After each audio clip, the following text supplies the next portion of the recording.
En el marco del juicio político en su contra, el presidente del Ecuador, Guillermo Lasso, ha firmado el decreto de la denominada muerte cruzada, una medida que estipula disolver la Asamblea Nacional y convocar elecciones anticipadas para ambos poderes. Tenemos ahora a un invitado especial, el expresidente del Ecuador, Rafael Correa. Hola, expresidente Correa, gracias por estar con nosotros. ¿Cómo evalúa lo que está sucediendo el día de hoy en el Ecuador? Bueno, gracias por esta entrevista. Están cosechando todo lo que han sembrado estos tiempos de persecución, destrucción institucional del Ecuador, retroceso. Lamentablemente la principal víctima es el pueblo ecuatoriano. Pero Lasso es un gran fraude democrático, llegó repleto de mentiras a la presidencia.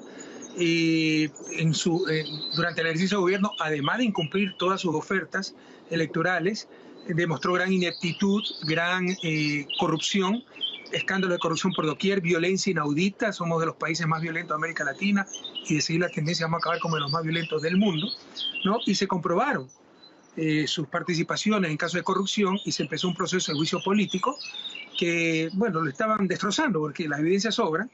Y ayer fue a defenderse a la Asamblea diciendo que todo era una maravilla, el país estable, y hoy declara muerte cruzada. Eso significa anticipar elecciones donde disuelve la Asamblea, pero también hay elecciones presidenciales, una figura parlamentaria que está en la Constitución del 2008, precisamente para superar la crisis política. Yo creo que es la mejor, en los hechos, la mejor solución, que se pueda elegir un nuevo gobierno, porque de salir Lasso por juicio político lo reemplaza su vicepresidente, que es lo mismo.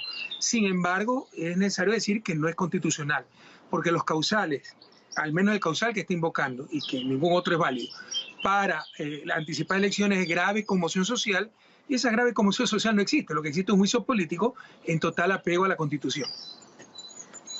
Y ahora, expresidente, ¿qué va a suceder por los próximos meses con un presidente que está gobernando a través de decretos sin una función legislativa, que en este momento sería una fiscalización para él?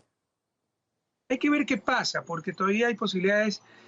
Nuestro bloque siempre ha estado dispuesto a irse a la casa, a ser necesario. Nuestros cargos siempre han estado a disposición del pueblo ecuatoriano. Pero hay otros sectores de asamblea que están presentando acciones constitucionales para impedir el decreto, que en realidad es inconstitucional, pero peores cosas hemos visto. Ha habido golpes de Estado en Ecuador y no ha pasado nada. La consulta del 2018, el llamado Trujillato, la toma por la fuerza de funciones del Estado y tantas cosas más. O sea, esta sería una raya más al tigre. Pero en todo caso, es claramente inconstitucional. De ganar esas acciones constitucionales que van a presentar, ya presentó el presidente de la Asamblea, ciertos sectores legislativos, se bloquearía, se derogaría el decreto de Lasso al declararlo inconstitucional y se continuaría con el juicio político. De continuar válido el decreto de Lasso, bueno, tenemos que preparar las elecciones y derrotarlo una vez más esas elecciones.